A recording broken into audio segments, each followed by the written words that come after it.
Hari. Nah, hari ini itu dunia ya, dunia tahu dunia?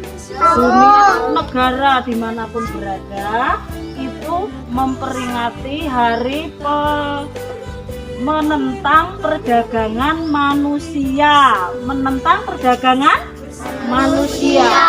Jadi manusia itu nggak boleh dijual ya. Yang boleh dijual adalah makanan, apalagi baju, terus minuman, terus sedangkan manusia nggak boleh dijual ya. Kalau menjual manusia berarti berdosa ya. Terus dihukum sama siapa? Polisi sama Tuhan ya. Dimasukkan penjara kalau dijualin manusia ya. Jadi ada namanya bahaya. Tahu bahaya? Tahu. Nah, bahaya itu sesuatu yang mengerikan. Contohnya ada orang jahat menculik anak-anak kecil ya. Menculik siapa tadi? Anak kecil. Anak kecil itu dimasukkan ke karung lalu dijual ya. Maka kalian anak-anak kecil ini harus hati-hati ya. Kalau nggak dijemput siapa? Orang tuanya nggak mau ya. Nah, kalau nggak dijemput saudaranya atau orang tuanya jangan mau ya. Bilang saya udah dijemput sama siapa? Bapak sama ibu. Kalau nggak tantenya ya. Kalau nggak dikenal bilang jangan, nggak mau, aku nggak mau gitu ya. Nanti enggak diapain tadi? Diculik ya. Dijual harganya berapa ya? Jutaan ya. Tahu jutaan? Tahu. Banyak uangnya, sekarung paling ya, paling sekarung. Jadi itu hari ini kita memperingati hari menentang perdagangan manusia. Mau tanya? Siapa yang mau tanya? Nah, Dedek tanya apa?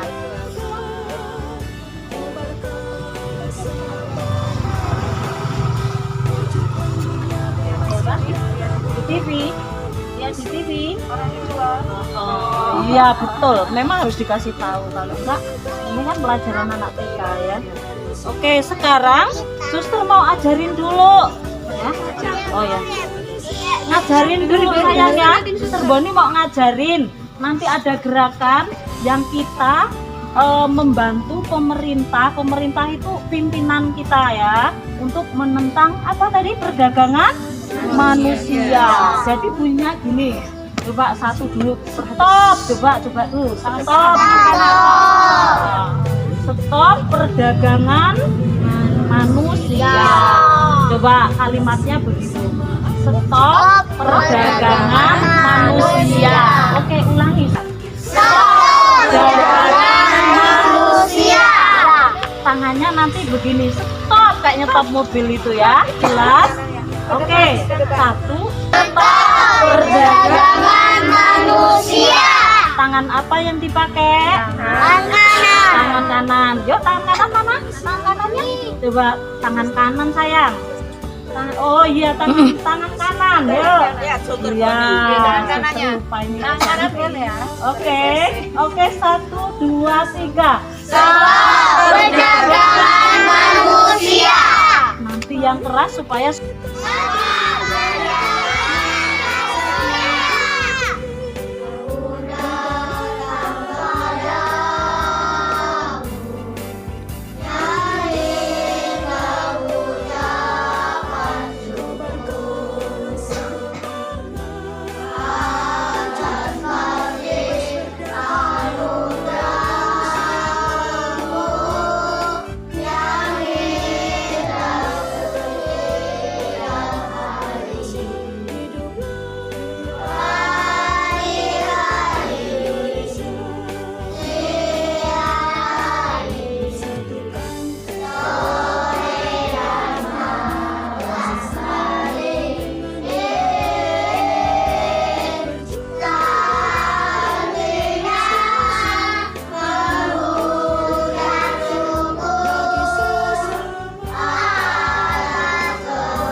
Riwayat Santa Yosefina Baptista.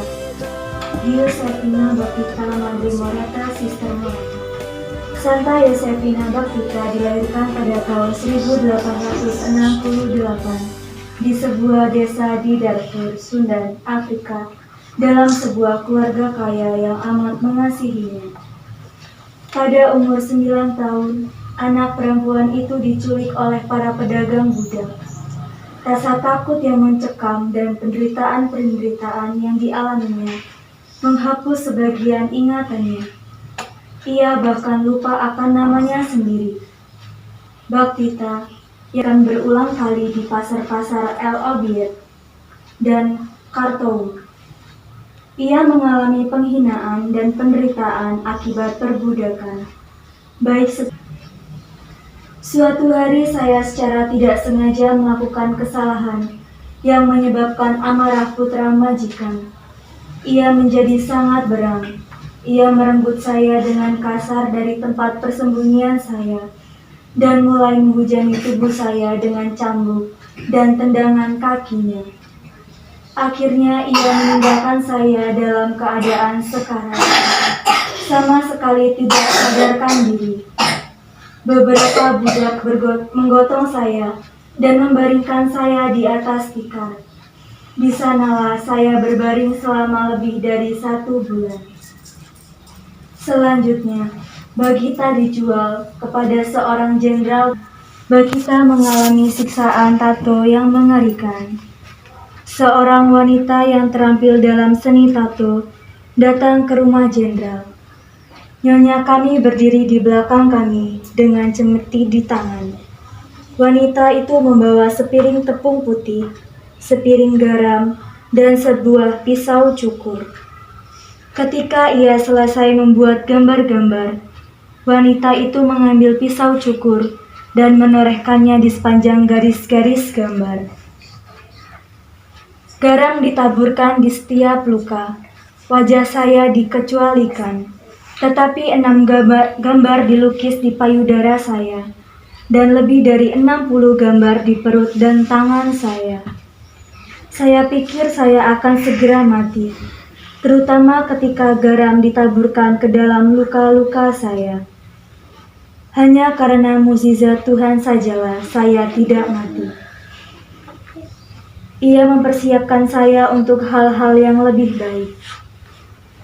Pada tahun 1883, di ibu kota Sudan, Baptista dibeli oleh seorang konsul Italia bernama Calisto Legnani. Untuk pertama kalinya sejak ia diculik, Baptista dengan gembira menyadari bahwa tidak seorang pun menggunakan cambuk ketika memberikan perintahnya kepadanya. Malahan sebaliknya, ia diperlakukan dengan hangat dan ramah. Di rumah Tuan Legnani, Baptista merasakan damai, kehangatan, dan sukacita. Meskipun kadang-kadang muncul kembali ingatan akan keluarganya yang mungkin tidak akan pernah dilihatnya lagi. Tahun 1885, situasi politik menyebabkan Tuan Legnani harus kembali ke Italia. Baptista diajak ikut serta dan tinggal bersama Tuan Legnani serta seorang temannya, Tuan Augusto Mixel. Baptista dan Mimina setibanya di Genoa, Tuan Legnani atas desakan istri Tuan Michel setuju untuk meninggalkan Baptista bersama mereka. Ia mengikuti keluarga barunya di Sianigo. Ketika lahir Mimina, putri keluarga Miseli, Baptista menjadi pengasuh dan temannya. Pada tahun 1888, Nyonya Miseli pindah ke Suakin, dekat Laut Merah, untuk membantu pekerjaan suaminya. Mimina dan Baptista tetap di Italia. Mereka tinggal di asrama yang dikelola oleh suster-suster Kanosian dari Institut Katakumen di Venice. Di sanalah Baptista mengenal Tuhan dan ada di hatinya tanpa ia ketahui siapa ia sebenarnya. Pada tanggal 9 Januari 1890, Bakita menerima sakramen baptis dan memperoleh nama baru, Yosefina. Ia tidak tahu bagaimana pengungkapan sukacita pada hari itu. Mata yang bulat bersinar-sinar menunjukkan sukacita amat mendalam. Sejak hari itu, ia sering terlihat mencium bejana baptis sambil berkata, "Disinilah aku menjadi anak Allah." Dengan bertambahnya hari, Bakita semakin mengenal siapa itu Tuhan, dan ia kenal dan ia kasihi, yang membimbingnya kepadanya melalui cara-cara yang misterius. Ia senantiasa menggenggam tangannya. Ketika Nyonya Miseli kembali ke Afrika untuk menjemput Mimina dan Bakita dengan tegas dan penuh keyakinan, belum pernah ia bersikap demikian sebelumnya, menyatakan keinginannya untuk tetap tinggal bersama suster-suster Kanosian dan melayani Tuhan yang telah membuktikan begitu besar cintanya kepadanya. Pelantari pasti, Bakita merasakan panggilan untuk menyerahkan diri seutuhnya kepada Tuhan. Oleh karena itu, pada tahun 1893, ia masuk biara suster Kanosian di Venesia, Italia. 3 tahun kemudian, pada tanggal 8 Desember 1896, Bakita mengucapkan kaulnya kepada Tuhan yang biasa ia sapa dengan sapaan manis Tuhan. Selama 50 tahun kemudian, Suster Bakita tinggal bersama komunitasnya di Schio, Italia. Ia melakukan pekerjaan sehari-hari, seperti memasak, menjahit, merendam, dan membukakan pintu. Jika sedang bertugas menjaga pintu, Suster Bakita akan dengan lembut menumpangkan tangannya yang hitam itu ke atas kepala anak-anak yang setiap hari datang untuk belajar di sekolah Kanosian dan mencurahkan perhatiannya kepada mereka. Karena kulitnya yang hitam legam, semua orang lebih suka memanggilnya Madre Moreta atau Mama Hitam. Suaranya yang hangat dengan nada dan irama lagu daerah asalnya menyenangkan hati anak-anak, menghibur mereka yang miskin dan menderita, serta membesarkan hati mereka yang datang mengetuk pintu biara. Kerendahan hatinya, kesederhanaannya, dan senyumannya yang senantiasa menghiasi wajahnya membuat semua orang suka kepadanya. Saudari-saudarinya dalam komunitas mengaguminya karena sikapnya yang menyenangkan, kebaikan hatinya, dan keinginannya yang kuat agar Tuhan semakin dikenal dan dikasihi. Bersoraklah seluruh Afrika, Bakita telah kembali kepadamu. Seorang putri Sudan yang diperdagangkan dalam perbudakan seperti sebuah barang, namun tetap bebas dengan kebebasan para kudus. Pesan Paus, Yohanes Paus II, tanggal 10 Februari 1993 di Khartoum, Sudan. Setelah biografinya diterbitkan pada tahun 1930, Suster Bakita menjadi terkenal. Ia sering diundang untuk menjadi pembicara dan mengumpulkan dana untuk karya cinta kasih. Usianya semakin bertambah dan tubuhnya semakin melemah. Penyakit yang hebat menderita tubuhnya, dan Suster Bakita pun harus tinggal di atas kursi roda. Kepada mereka yang menjenguknya serta menanyakan kepadanya, dengan tersenyum ia menjawab, "Seturut kehendak Tuanku." Dalam penderitaan yang hebat itu, seolah-olah Suster Bakita mengalami kembali masa-masa perbudakannya yang mengerikan. Lebih dari sekali ia mohon kepada perawat yang menjaganya, "Aku mohon, longgarkanlah rantainya. Rantai ini sungguh berat." Bunda Maria lah yang datang membebaskannya dari penderitaannya. Menjelang ajal, Bakita berseru, "Bunda Maria, Bunda Maria," dan senyum di wajahnya menjadi bukti bahwa jiwanya pun telah berjumpa dengan Bunda Allah. Suster Bakita menghembuskan napas terakhir pada tanggal 8 Februari 1947 di biara Kanosian di Schio, didampingi oleh saudari-saudarinya yang berada di sekeliling pembaringannya. Jenazahnya disemayamkan di biara selama 3 hari. Orang banyak yang segera berdatangan, takjub melihat tubuhnya yang tetap lemas dan tidak kaku. Para ibu mengangkat tangan Bakita dan meletakkannya ke atas kepala anak-anak mereka, memohon berkat darinya. Setelah wafat, banyak rahmat dan mukjizat terjadi. Berita tentang kekudusannya tersebar ke semua benua. Ratusan surat diterima dari banyak orang yang doanya dikabulkan dengan memohon bantuan doa Santa Bakita. Yosefina Bakita beatifikasi oleh Paus Yohanes Paulus II pada tanggal 17 Mei 1992 dan dikanonisasi pada tanggal 1 Oktober 2000 oleh Paus yang sama. Hingga saat ini, Santa Yosefina Bakita adalah satu-satunya santa yang berasal dari Sudan.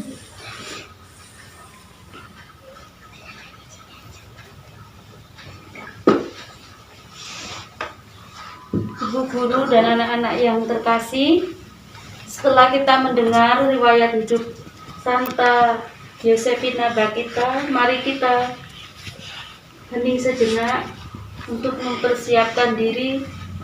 Kita bersyukur atas kehadiran Santa Bakita dan atas perjuangan hidupnya sehingga pada saat ini kita boleh tumbuh dan berkembang. Sebagai anak-anak, kita juga bersyukur atas segala rahmat dan berkat yang Tuhan berikan kepada kita melalui kedua orang tua kita yang menyayangi, mengasuh, menjaga, membesarkan, bahkan tidak membiarkan kita terluka dan sakit sedikit pun. Kita bersyukur atas kehadiran orang tua yang telah membantu kita, menyayangi kita. Melalui Santa Bakita kita juga berdoa bagi korban human trafficking dimanapun mereka berada. Mereka yang mengalami ketidakadilan, mereka yang dijual, mereka yang dilecehkan, juga khususnya para wanita yang dijual, diambil dan dirampas kebebasannya. Kita satukan doa-doa kita mohonkan berkat bagi para korban trafficking sehingga mereka dapat kuat dan semangat kembali menemukan imannya dan selalu bergantung kepada Tuhan. Mari kita doakan doa kepada Santa Bakita. Kita doakan bersama-sama. Allah yang Maha Rahim, Terima kasih atas bumi yang Engkau ciptakan bagi kami dan seluruh makhluk ciptaan-Mu, tempat di mana kami hidup dan kebutuhan kami manusia dicukupkan oleh bumi ini. Engkau memberikan tugas kepada manusia untuk menjaga, merawat demi kelangsungan hidup semua makhluk di bumi ini.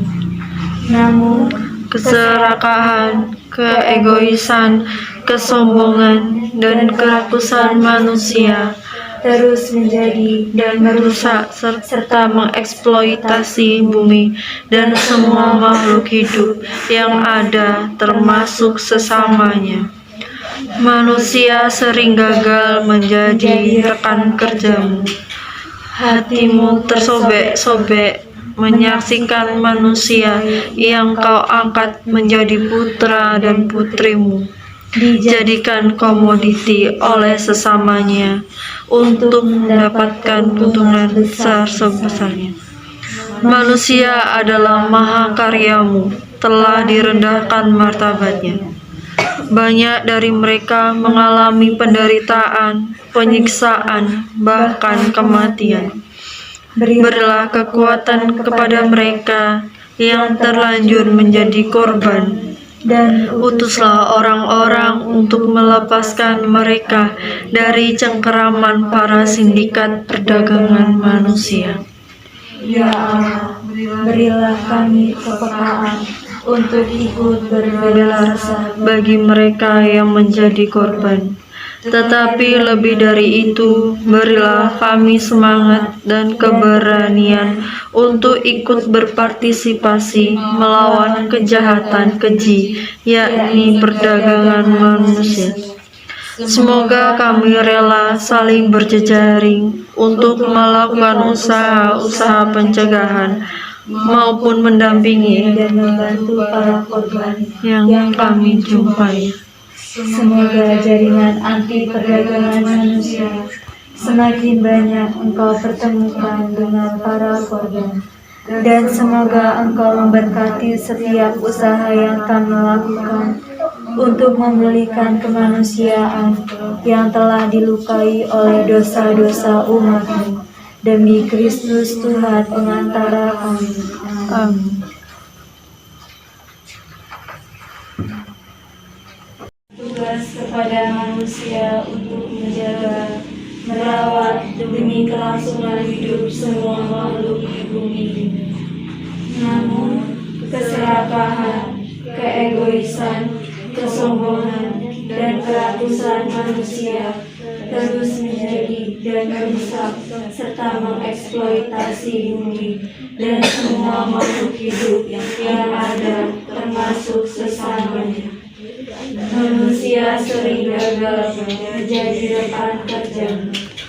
Hatimu tersobek-sobek menyaksikan manusia yang Kau angkat menjadi putra dan putrimu dijadikan komoditi oleh sesamanya untuk mendapatkan hukuman besar-besaran.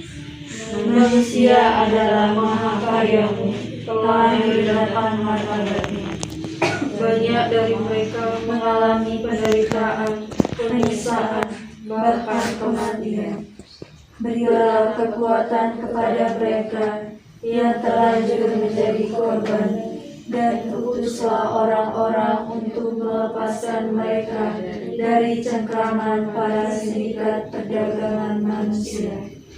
Ya Allah, berilah kami kepekaan untuk ikut berbalasan bagi mereka yang menjadi korban. Tetapi lebih dari itu, berilah kami semangat dan keberanian untuk ikut berpartisipasi melawan kejahatan keji, yakni perdagangan manusia. Semoga kami rela saling berjejaring untuk melakukan usaha-usaha pencegahan maupun mendampingi dan membantu para korban yang kami jumpai. Semoga jaringan anti perdagangan manusia semakin banyak Engkau pertemukan dengan para korban.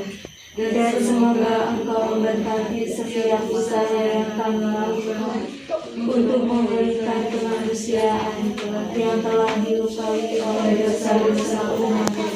Demi Kristus Tuhan pengantara kami.